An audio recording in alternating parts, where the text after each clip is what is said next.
Take a look, you never know. You have the key, you know where the key is. Welcome everyone. Tonight is a very special night. It is Tuesday, it's Wednesday. And Wednesday night of the, what's it called? 17th of Shvat. Tu B'Shvat was just around the corner. Now the 17th of Shvat. 17 means Tov. Yud Zayin Shvat. We are finally coming to the purpose of everything that we know about. And the meaning of everything that we know about. And this is this week's Parsha.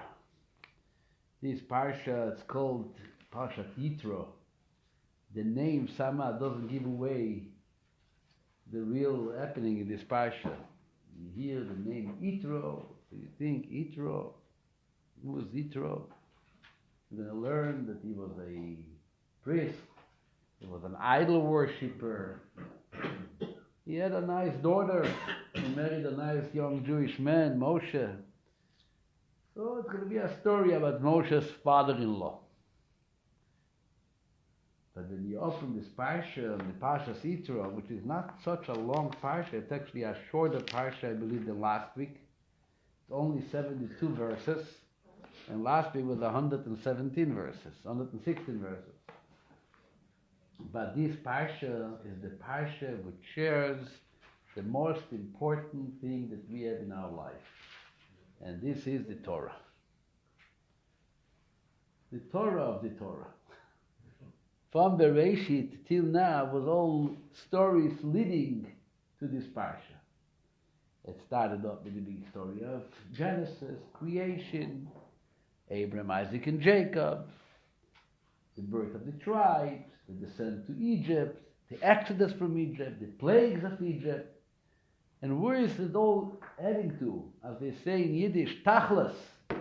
Tachlis means bottom line. What is it all about? Comes in this week's Parsha, B'chodesh HaShlishi. You open up your Chumash on page 400. Chapter 19, verse 1. B'chodesh HaShlishi letzeis bnei Yisrael mi'eretz Mitzrayim. On the third month from the exodus of the children of Israel from Egypt, Bayoim Hazeh, on this day, meaning which day? The day when the third month became the third month, which means Rosh Chodesh, the beginning of the new month of Sivan, which we call today Sivan. On this day, Bo Midbar Sinai. We arrived at the wilderness of Sinai. They traveled from Rephidim, they arrived at the wilderness of Sinai, Vayachanu Bamidbar, they camped in the wilderness, Vayichan Shom Yisrael, Neged the Or, and Israel encamped there opposite the mountain. Moses ascended to God. Hashem called to him, to the mountain, saying, So shall you tell, shall you say, to the house of Jacob and relate to the children of Israel, you saw everything what I did. I took you out of Egypt, and now I'm declaring you to become a nation of priests, a holy nation, Goy Kadosh. This is what we know in verse 5, the famous expression, they call it the chosen ones. Chosen ones. Everybody knows it. If a Jew tries to not to know it, there's going to be some anti-Semite who's going to remind him that he's a chosen one. You can never get out of it. Okay? Someone's going to remind it to you. This is on verse 5. He says, Ba'item vizgula mikol ha'amim. You are going to be to me as gula, the most beloved treasure of all peoples. For mine is the entire world, but you are chosen to be the treasure. And he refers to them with names, Mamleches Kohanim, a kingdom of priests, Goy Kadosh, a holy nation, and then began the process which is known as the 3 day of preparation to receive the Torah at Sinai. It gives Moshe details how the schedule is going to work. And what do you do day 1, and what do you do day 2, and what do you do day 3, and what do you do day 4, and what do you do day 5. Every day was a process. And every day Moshe goes back and forth, up the mountain, down the mountain, delivering messages. How God wants to see you when He's finally going to come down the mountain. Warning them not to approach it, not to come near the mountain. It's going to draw you much to come near it, but better stay away. And then the mountain is described, the famous Mount Sinai, full of smoke, as you see on verse 18, on page 445. Har Sinai, all of the mountain was smoking, because Hashem has descended upon it in fire, and its smoke ascended like the smoke of a furnace, and the entire mountain shouted exceedingly, and the sound was going, and God's voice is mentioned. And finally, returning to the next page, chapter 2, on page 406, 407, chapter 2, verse 1. This is what is known until today in the history of the world and the history of Jews as the revelation of Sinai and the giving of the Torah with the basis of the 10 Commandments. 10 Commandments. A special holiday we celebrate every year to commemorate this event. It is called the holiday of Shavuot. Shavuos in Old Seattle Ashkenazic language. Shavuos or Shavuot in updated modern Yiddish. What is Shavuot? Shavuot is the holiday which marks the celebration of the giving of the Torah. Matan Torah. We read in the synagogue on Shavuot the 10 Commandments. This section, which we just read, chapter 1 and chapter 2, is the Torah reading of, chapter 19 and chapter 20 is the Torah reading of the holiday of Shavuot. What do we read on a holiday? On a holiday, we read a Torah reading which relates to the celebration of the holiday. The context of the holiday is being read from the Torah. On Rosh Hashanah, we read about Rosh Hashanah. On Yom Kippur, we read about Yom Kippur. On Pesach, we read about Pesach. What do we read on Shavuot? This is what we read. And then we have a Derek Kiddush, right? Because apparently the Jews did not eat meat on that they all like following ice cream. They all like ice cream. What? They all like ice cream. They all like ice cream. Holiday of Shavuot, because it came after the weeks of preparation from the Exodus. 7 weeks. This is exactly 49 days after Yetziat Mitzrayim. The counting of the Omer later. This is now happening. 7 weeks. We just left Egypt. 7 weeks later. 1 week after we left Egypt, what happened? What was the major effect of the first week? What happened the first week after we left Egypt? 7 days later. They started complaining. That's you talk about yourself. But what happened to what did everybody else do? What happened in those days? 7 days after the Exodus, what happened? You said it. No, somebody said. The sea? The splitting of the sea. That's right.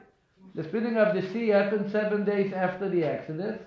And then, after the splitting of the sea, 6 weeks later, it's the story of this week's Parsha. The revelation at Sinai. We call it the revelation at Sinai. This is what is referred to. Shalom Aleichem. Kacha yira'eh כשמשיח יבוא. פתאום ינחות. Very nice.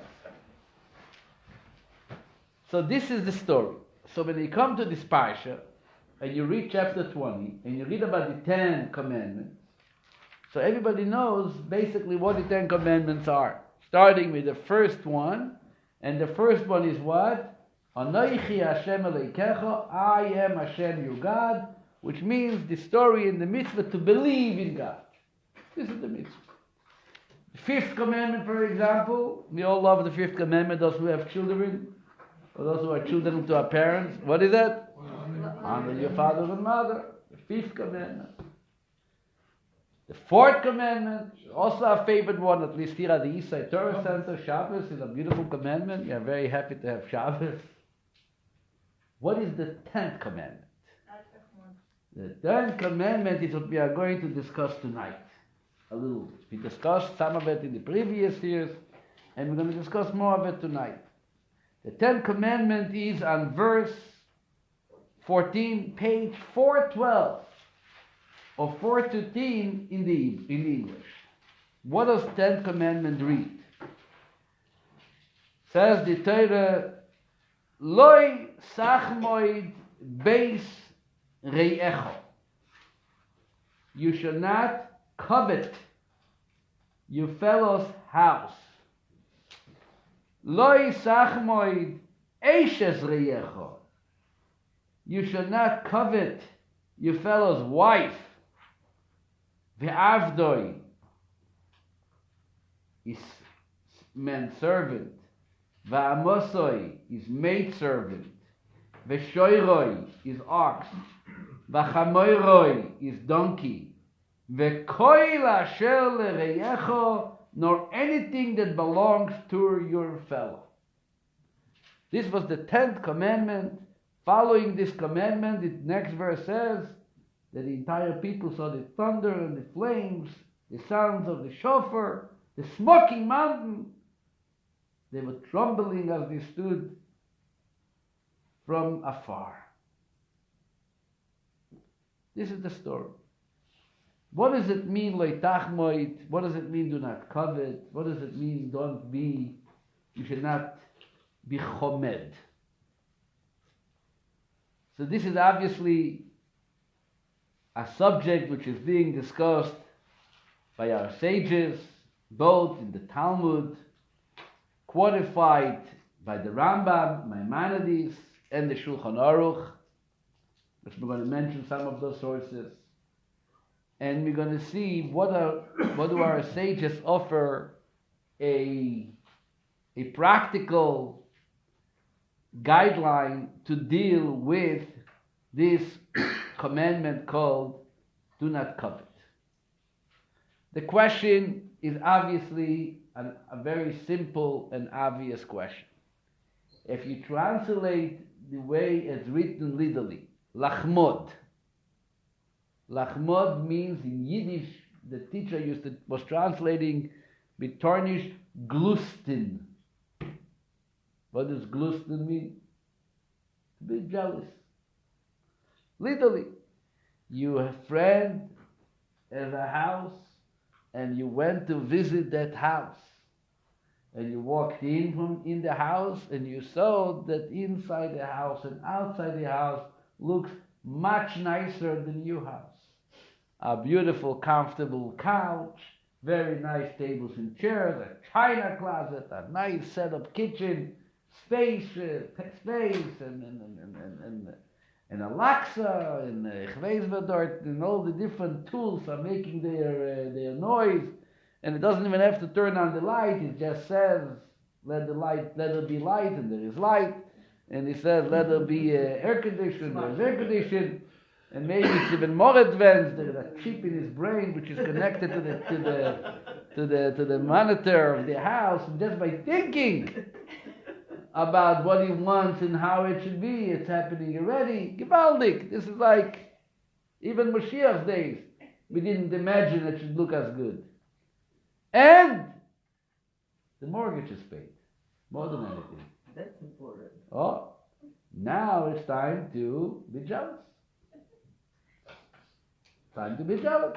I know what I'm dealing with, and I would love to have the same situation that my friend has.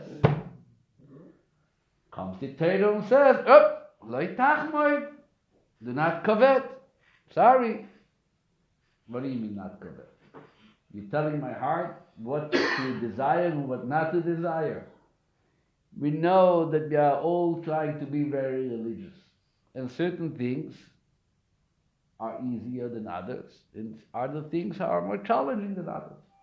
But usually we have a certain type of control to decide how we want to conduct our life.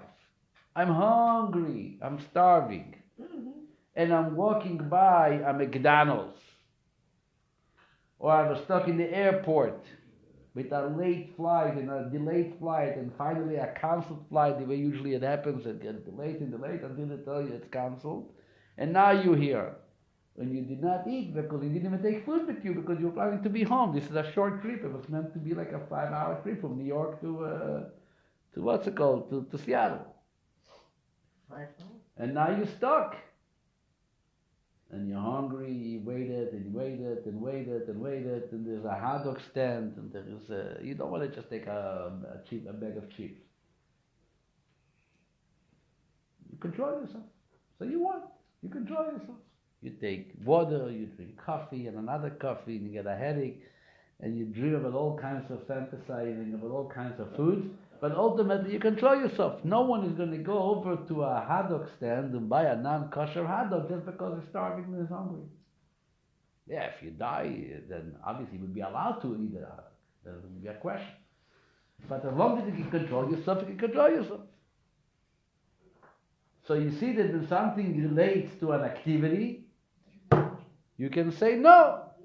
You can say no. Somebody owes money, and I can go put my hand in his pocket and take it out from him. Torah says, no, I'm going to keep my hand as strong as possible, and I can tell my hand, no, you're not going there. You're not going there. Especially that you can get caught, and you can end up in the police, and who knows what. But we all know the difficulty of controlling something which your heart wants. What are you going to tell your heart? Don't want it. How exactly are you going to convince your heart not to want it? He wants it. She wants it. It's something which looks good, appears to be very nice, exciting, fulfilling. There's no reason not to like it. So what does it mean, lo yisachmoid? Doesn't make any sense. And all the commentators are trying to grasp an understanding with this concept called lo yisachmoid. Before we're going to come back to that, we have a so-called a second version of the 10 Commandments. So you're going to ask, what does he mean in a second version? What did God say? Was there a double revelation at Sinai?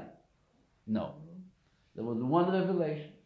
There was one time that the 10 Commandments were given. So what does it mean, a second version? So every Friday night, we sing a song to welcome Shabbos, which goes with the words, Lecha, Dodi, Likrat Kala, Pnei Shabbat Nekabla. Right? Lecha, Dodi, we calling God. God is called our beloved one. Likras Kala, we are the bride. Come, our beloved one. Come facing us. Assist us to come and welcome the Shabbos. That's how the song goes. And there's a lot of beautiful paragraphs which were composed by the great Kabbalist Reb Shlomo Elkavitz from Tzfaz. And one of the early paragraphs goes as follows: Zachor v'shamor bedibur echad, ishmianu keila meyuchad. What does it mean? Zachor v'shamor bedibur echad, ishmianu. This is the first paragraph. Zachor means, shamor means observe. Zachor means remember. The one and only God caused us to hear in a single utterance. In a single utterance, we heard Zachor and Shamor simultaneously. Can you explain it? Usually when you say a word, so the next word has to follow the first word. If I say Zachor, I can't say Zachor and you're going to hear Shamor. If I say Zachor and Shamor, either you make two words into one long line, then it's Zachor and Shamor. It becomes one word, but it's a long word which has this 6 letters. But you don't say Zachor and you say, well, you also said Shamor. Oh, you said Shamor and you also said Zachor. Why can't it be? Because we are limited people. And we live in a world of limitations, in a finite world, and in our world everything has a beginning and a middle and an end. It doesn't follow one after the other. But when we stood at Sinai, we experienced the so-called the transcendence of our body. It was almost like a state of reality that you experience things the way they are unconnected to their physical limitations. And God, can God say two words simultaneously at the same time? Yes. If you believe in God, you know that He can say it. So if He can say it, that's what you heard. Shamor v'zachor v'dibur echad v'shmi'anu keila miyuchad. But what does it mean, Shamor v'zachor? What is it referring to? This is referring to the two versions of the Ten Commandments. In the commandments that we are experiencing in this Shabbat, which is in the Parsha of Yitro, the fourth commandment reads about Shabbat, Zachor et Yom HaShabbat lekadsho. Turn to page 410 on top, verse 8. You're going to see it. Or in the English, Zachor et Yom HaShabbat lekadsho. Remember the Shabbos day to sanctify it. This is our mitzvah of making Kiddush, by the way. Talmud teaches us that the word Zachor, to remember, how do you remember? You remember over wine. There is verses in Tanakh which indicate that the idea of remembrance is associated with a cup of wine. That's where the Kiddush concept comes. Zachor. What is Shamor? Shamor is the second version of the Ten Commandments. Because if you turn now in the same Chumash you have to the second time Moshe Rabbeinu is now repeating the Ten Commandments before entering the land of Israel. On page 968, all the way in Chumash Dvarim, all the way in the bottom of Parshat Va'et Hanan, verse 12. What page was it? It's page 968 in the Hebrew or 969 in the English. So here, from verse 6, from the beginning of the chapter, he reviews the experience, what happened at Sinai. And he stood, and I was standing between you and God, and it was the fire and the smoke, and you were afraid, and you weren't allowed up to the mountain. He gives over the story. This is 40 years later. 40 years later. This is just before entering the land of Eretz Yisrael. This is before Moshe Rabbeinu passes away. This is actually now, in this month of Shvat. This is the time that Moshe Rabbeinu is going over whatever happened in the past 40 years. So he also shares with them the Ten Commandments. When it comes to commandment number 4, look on verse 12. How does it read? Shamor et Yom HaShabbat lekadsho. Safeguard the Shabbos day to sanctify it. That's what the fourth commandment? I thought the fourth commandment was Zachor et Yom HaShabbat lekadsho. Remember means what? A Kiddush, pray, meditate. Remembering is a very positive attitude to Shabbos. What is Shamor? Safeguard means don't desecrate it. Don't do this, don't do that, don't do the other. This is the observance of Shabbos. It is so-called with a negative connotation, right? You don't do. You guard it. You make sure that it's being watched and undesecrated, right? This is the prohibitions of the Shabbos, the non-Shabbos activities. So here it says Zachor, here it says Shamor. What was the right one? What's the answer? Zachor v'shamor b'dibur echad.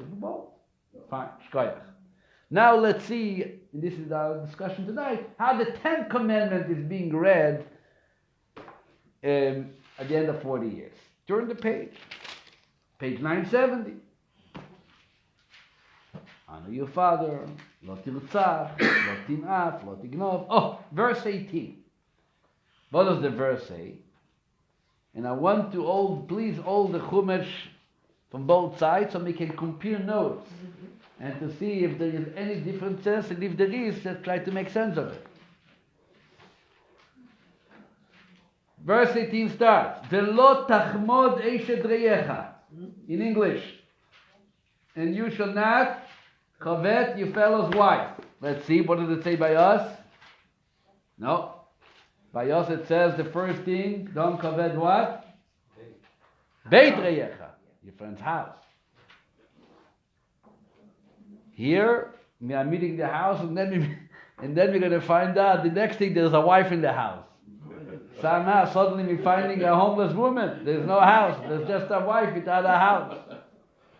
Doesn't say anything about the house. Who sees a wife not in a house? Kol kvuda bat melech pnima. Every wife belongs at home. Something happened after the golden calf. Suddenly there is houses outside of their houses. This story happened before the golden calf. Before the golden calf, you wanted to see a wife, a nice wife. She was at home.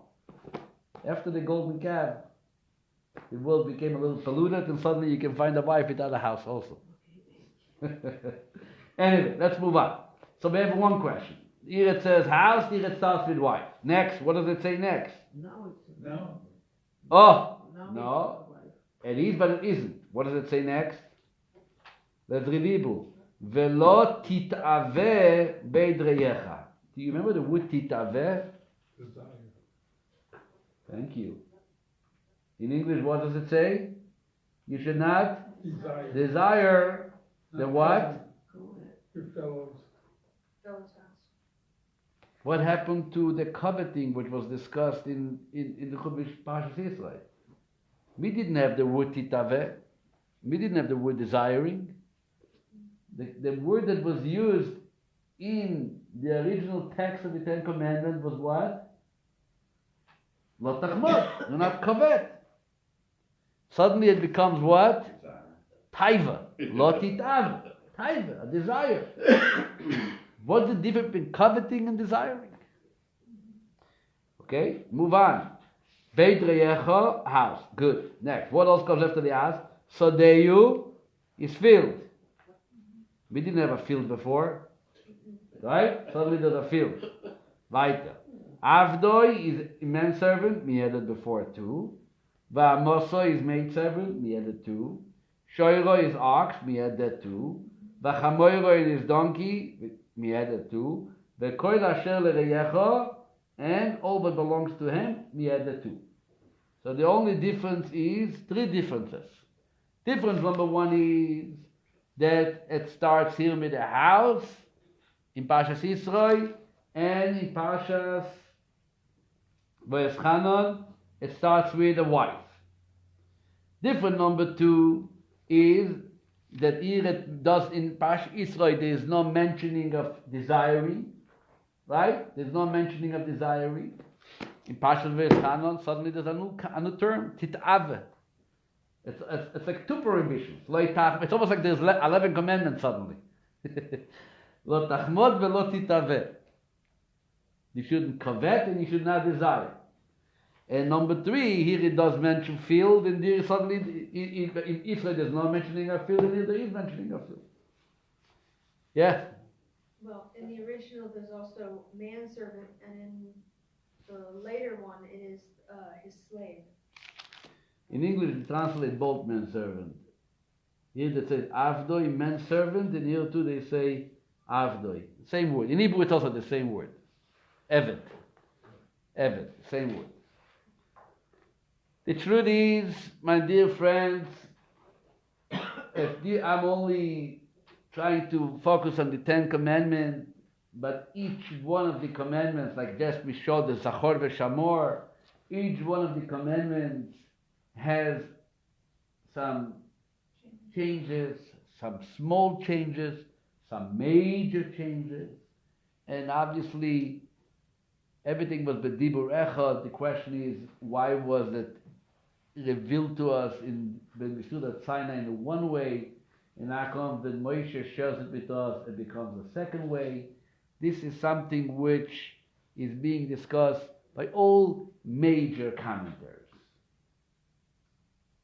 my favorite one on that subject, meaning the one I most relate to until this time in my life. I might hopefully that will get older and relate to other approaches, is the Kli Yakar. Through the years, I shared with you some of the Kli Yakar.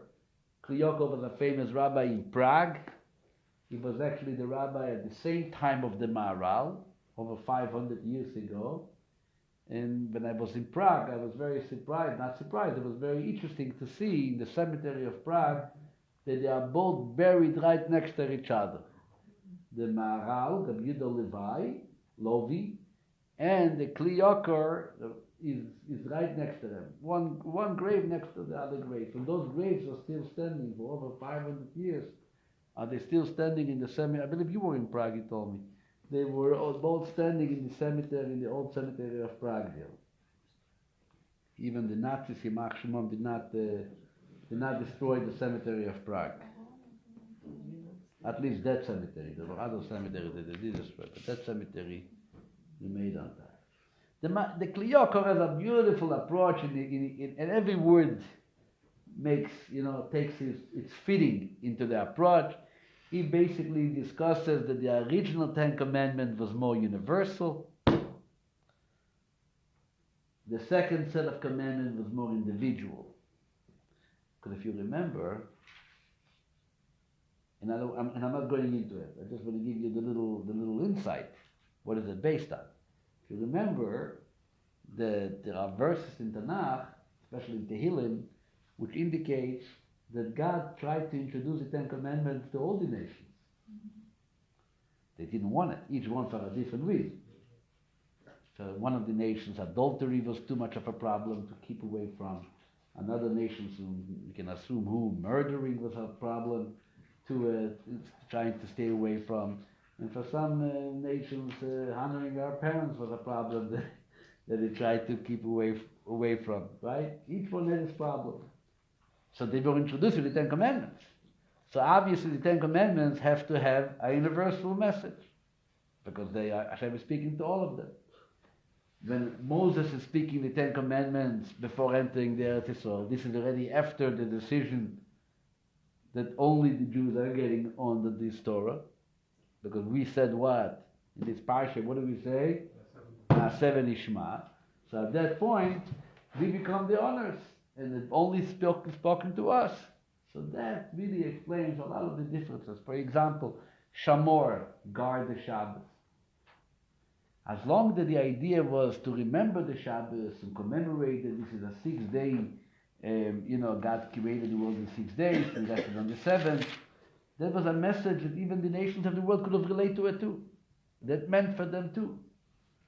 But the second message, which has to do with remembering that you were a slave in Egypt, and I took you out, and I want you to rest, and so on, but this is the idea of Shamor, to stay away from work. This is already related only to those people who were in Egypt and accepted the Torah. And so on and on. Another example that Kli Yakar talks about, honoring parents. It's just interesting. I always like to talk about the mitzvah of honoring parents. It's a challenging mitzvah, but it's an important mitzvah. In this week's Parsha, what does it say, the reward for honoring parents? Kabed esavicha v'esimecha, honor your father and mother, leman yarichun yomecha, in order what? You should live a long life. Where? Where should you live long? Efo? On the earth. On Adamah. Israel, Bellevue, whatever. Live long. Woodenville, Linwood. Live long. But when it comes to the commandments, the way they are written in Pashat Vayetchanan, they're all different rewards.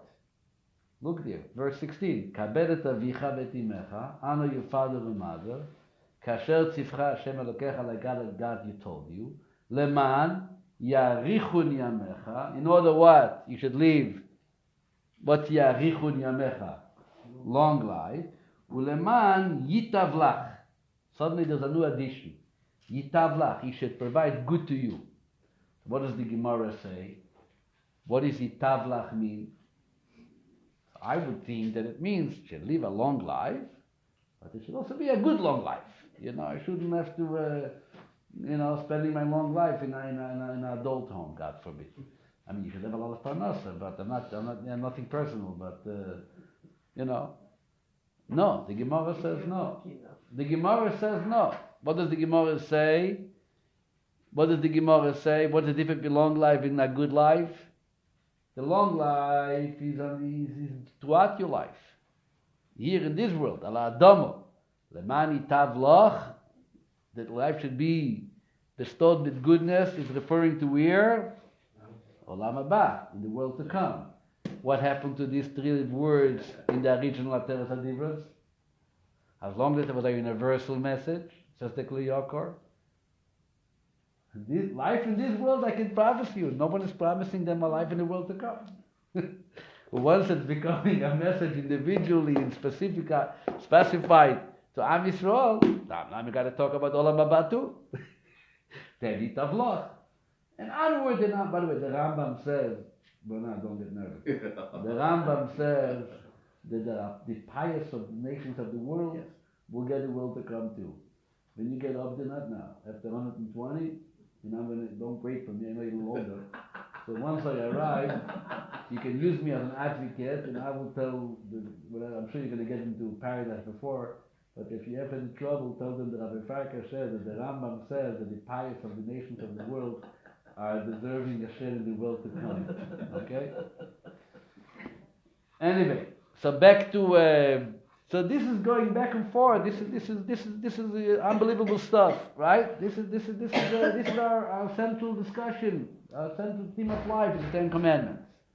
So now let's go back to our discussion. Jealousy. You look on the Talmudic interpretation of this lo tachmod and the way it's qualified in halacha, it becomes much easier on the conscience. Baruch Hashem for the Rambam, thank God for the Shulchan Aruch. It's something to work with. Till now I'm thinking that I can't even like or assume or entertain the idea that I would like to have the wife that you have or the house that you have. But what should I do? Your house is nicer, your wife is nicer. I can't look away from it. Happen to be, you're not allowed to look at other people's wives, but you saw and it seemed that but this guy had is not what you get. And the Torah tells you, pretend that you didn't see. What bin ich? I'm blind. Comes the Rambam, and the Rambam says as follows. He's actually discussing the laws of stealing. Ilchot Gzeilah. In chapter 1, Halacha 9, says the Rambam as follows. And I'm reading straight from the English translation of the Rambam. And listen to the words. Anyone who covets a servant, a maidservant, a house or utensils that belong to a Kali, or any other article that he can purchase from him, and he pressures him with friends and requests until he agrees to sell it to him, violates a negative commandment. Lo tachmod, do not covet.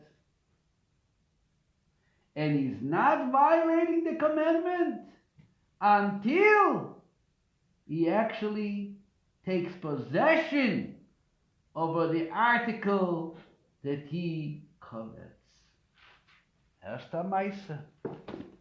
The Rambam says, Lo tachmod does not mean a feel of heart, a moment of desire. That's, as far as Lo tachmod is concerned, that's normal, that's kosher. Not expecting it. What is Lo tachmod? I saw the beautiful watch that you got, and I want that watch. So what do? I sent you an email, and a text, and I brought you And if it doesn't work, I'm sending friends over to you, convincing you, persuading you to please sell me, don't give me. I'm going to pay a full price for it. Sell me that what you own. And not only that, the owner finally cannot resist anymore. He cannot stand by the pressure. So he said, you know what? Okay, I'm selling it to you. Sure. Let me leave. I can't anymore. He gets a nice hefty check. And I end up with your watch. At that moment, says the Rambam, you violated Lo Tachmod. Lo Tachmod as another complete other definition, the way it seems to our eyes. The traditional interpretation of the word Lo Tachmod means convincing someone, challenging someone to give you what he has.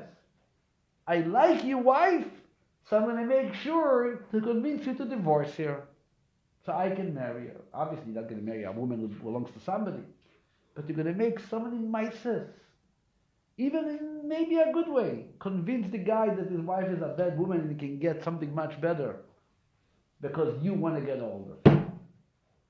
You're going to convince her to sell the house. What do you have to live here?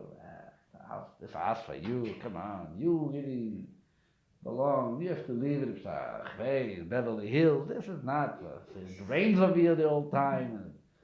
And, crime is rising. No, it's not for you. What do you mean it's not for me? It's a perfect, beautiful location, though. Okay, I guess I can't convince you enough. I'm going to send someone with a gefeffert mouth, and he's going to talk, and he's going to make a sell and a pitch, and he's going to fadre you cut from so many different directions that you don't even know what hits you, and the next thing you know, you sold the house, maybe even for a good price as far as the seller is concerned, and I'm moving in there because I liked what I saw. At that point, you're violating Lo Tachmod. This is Lo Tachmod. This is where the Rambam learned. By the way, this is the way most Rishonim learn. What happens then in Chumash Dvorim, don't desire? Says the Rambam, which only the Rambam is the one who says it, as follows. This till now is Lo Tachmod. Clear? Lo Tachmod is clear? Fine. What is Lo Titaveh? Says the Rambam, anyone who desires a home, a wife, utensils, or anything else belonging to a colleague that he can acquire from him, as long as he desires it, violates a negative commandment, at the time he thinks in his heart, how is it possible to acquire this from him? And his heart is aroused by the matter, as it states, do not desire. What is he desiring? What does desire mean? Fantasizing to certain things. But what does he do? Desiring is also an activity. Meaning, there's two types of desire, the Rambam says. There is a desire which I saw the house and I said, I would have liked a house like this. Kosher? According to the Rambam, it's kosher? No. Why not? I am allowed to want to have a house like you have. I'm allowed to want to have a nice wife like you have. I live with a shlak, and I would like to have a Bible which seemingly is calmer and nicer. Why not? So far, it's all kosher. When does the problem begin, says the Rambam? When, no, excellent is Lo Tachmod. Not to desire Lo Tisave means I'm starting to fantasize, how can I get him sell it to me? I'm not doing anything yet. I'm not sending him no text. I'm not sending him no letters, no messengers. But in my mind, I'm already entertaining ideas. That would be a good idea. Let's see. Oh, that might work. I gotta figure out a way how to make this mine. That point, what is that? Yes. That's Parsha V'Eschanon, that's Leitis Ave. The Rambam ends up with a very strong statement, which we know happened practically in the Tanakh, a famous story in Tanakh, but it also happens later, unfortunately, in practical life. The Rambam ends up with the following halacha: desire leads to coveting. Titaveh leads to chemda. Desire leads to coveting. Coveting leads to robbery. Why? For if the owner do not desire to sell despite the offer of much money and many supplications by friends and so on, the person motivated by desire will be moved to robbery. I tried everything. And you already invested, you sent friends, and you already sent, and you offered money. You know, psychologically, you're already going meshuga. You're already, what do they call it? You're already like sold on it, right? Okay, he doesn't want it. We gotta work the other system. We gotta work the other way. I'm a nice guy to a point. He really got me nervous now. This is getting me angry. I gave him such an offer. The best offer. You started to convince yourself that this is really the right thing for him to do. You know how it works. You really mean his well-being. For you, Klal, I'm thinking about myself. He's not garnish. What do I need? It's suddenly becoming in your mind, it's all becoming about the other person. The best thing for him is to leave this woman. This is not for it. She's destroying his life. He's a nice guy. Although, let's not forget where it all started. Let's not forget what you want. And this is exactly the story. So what do you end up doing? Eventually you're going to lead to robbery. And the Rambam says it doesn't end here. And if the owner stands up against them to save his property, or in any other way prevents the person motivated by desire from robbing, what will the person do? He will be moved to murder. Desire, coveting, robbery, murder. Kacha zolech. That's the system. Says the Rambam, there's a story. You want to hear a story? There's a story. Tzei ulemad maise achov venovois. You can go, says the Rambam, open up the book of Tanakh, the book of Melachim Aleph, King 1, chapter 21, and you're going to read a story about a man called Achov. Achov was a king who he coveted a vineyard which was owned by a man called Navot, right? What? By Navot. And Navot refused to sell it to him. Achov and Navot executed and the property confiscated. That's the story. Take a look. The Rambam says, everybody knows the story. We all learn Tanakh, right? Melachim Aleph. What happened? Why? Achov, king killing Nebuchadnezzar Nebayot, but he only had a vineyard. But he was locked up on the vineyard. Ah?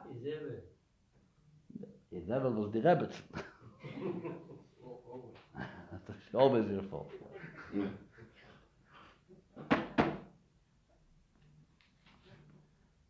So the question is, how do we prevent desire? Now we know more or less the system. Still to figure out the differences, but let's not get into the techniques now. What is the technical things? How do you prevent desire? There's a famous insight which everybody who studies, and you heard it probably the previous years in the classes, knows that the Ibn Ezra on this Parsha is trying to put sense into the story of Leisach Moed. The Ibn Ezra it became like a part of a slogan, almost. I remember how old was I? By Osher's wedding, I was 22, 23. My younger brother got married a year after me. The wedding was in Argentina. And the night before the wedding, when we arrived, we had a beautiful welcome dinner in a house of, of a family related to the wedding. And the house was, beautiful setup and a beautiful house, and the food and everything was like Keyad HaMelech. Really, really, really nice. And I will never forget, my father walks in with his brother. My father has a brother who lives in Antwerp, in Belgium, Antwerp, Moshe. And they walk in. This is two brothers, right? And it's like sometimes people develop like a little, like a little slogan, a group, a certain language. You are raised with a certain language. They walk in. I never forget. Next to my father, my uncle told my father, "Nee, the Rebbe Ezra, Vus, yeah." He said, "Huh, the Rebbe Ezra." My father said, "Oh yeah, that's it." Now, if nobody knows what the Rebbe Ezra says, they wouldn't know what they're talking about. But I happened to be here. I knew the Rebbe Ezra. That's a famous Rebbe Ezra, so I knew it too. What does the Rebbe Ezra say? This is it. The Rebbe Ezra says, what's going on here? How does the Torah tell someone to hold himself and to control himself in such a way that he's not going to desire what somebody else owns? The Rebbe Ezra says this is very obvious if you can get into the consciousness, so-called, to the life reality of a farmer, of a peasant, a child growing up in a farm. Okay, a farm. The parents are farmers. The Zayda was a farmer. This is already 7 generations farmers living against in Timbuktu. So the Rebbe Ezra says that this farmer, the child growing up, and he watches television. And he sees movies. And he sees what's going on, right? He sees, he watches. And he learns that there is a palace, and there's a big city, and there is a king, and there is a queen, and there is a child, and there is a daughter that they have. Does he think for a second, okay, I would like to marry this daughter. I would like to marry this girl. Does it come up to his mind? No. Why not? She's at a much higher level. Because there's no... The impossible is never going to become possible, right? Doesn't happen. Once in a while there's a Marga story. What's the name? The Rebbetzin from London that moved away. Yeah, I know the one. No? Moved to Canada. Moved to Canada. What's his name? Usually there's no stories like this. Meaning, the Ibn Ezra says that the Torah doesn't want you not to desire. The Torah wants you to develop a mindset that whatever is not in your possession really doesn't belong to you. It's not meant to be by you. You don't have any. You should completely move on from that concept, from this idea. Don't even think about it. Last night I'm getting a call. I have it on my cell phone. First I get a message, then I get a call. A lady calls me. A woman calls me from a certain place. She's about to have a baby any day. Her grandfather passed away a year ago. And she would have loved to name that baby after that grandfather. Happens to be, your husband has the same name. Okay? But the grandfather had 2 names. But he was not named with the second name. He was known with the name which your husband is named with. Let's say, for example, your husband is Yitzchak, and the grandfather was Yitzchak Moshe. Okay? But nobody called him Moshe. Nobody knows if he was a Moshe. Everybody called him Yitzchak. And she about to have a baby. She was so in love with the grandfather. She respected him so much. She wanted to have a child, carry his name. I'm sure she loves her husband too. I didn't ask her those questions. But she would have loved to have a child after the name. And maybe she can call him, maybe not Yitzchak. Maybe we can call him, I'm going to call him, he's going to be born in Yitzchak, but I'm going to call him Itcha or Isaac in English. Isaac, not Yitzchak. And she goes, I responded to her once, I responded to her twice. This is all in the same few minutes. Then finally, this is I want to tell you. I want to read it for you. Finally, I saw where it's going, and I understand that she's in the 9th month. So I said, this is my words. I think you should move on. A great name will come up, and you will get a lot of nachas from him. And she writes me back, oh, good advice. Exactly what I needed to hear.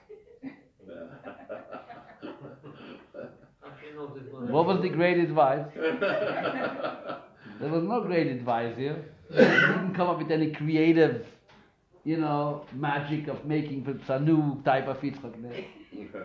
But what she needed to hear, that someone with a little authority is going to tell her, just move on. It's not happening. And once she heard it, now she can start thinking, names, this name. Then suddenly she writes me, Rabbi, I'm not even sure it's going to be a boy, it might even be a girl. Till this point, you're convinced it's a boy. Now suddenly, maybe it's not. She's ready to say it might be a girl. Who knows? It's going to be a different name. Move on. Move on means. This is what the Ibn Ezra said when it comes to Leitis Abba. They have. Somebody else says, you Baruch Hashem have. Take a look. You're going to find that you have. Everybody has. Good stuff. And in your mind, you have what they call in Yiddish a juke in your cup. You know what juke means? What's a juke? Bug. It's a bug. Very good. It's like a bug in your head that, no, ich darf this. Just move on. It's not happening. It doesn't belong to you. If it would have been belonging to you, you would have had it. Or maybe you have it, then you're going to open your eyes and look around you, so you have that and even better, just in your means. Move on. I think that we're going to continue the discussion next week, because we are holding in the middle. We didn't even discuss the good jealousy. So let's come back. Move on. Let's come back. Maybe on Shabbos a little more. This will be a Shabbos, and if not, we're going to continue next Wednesday.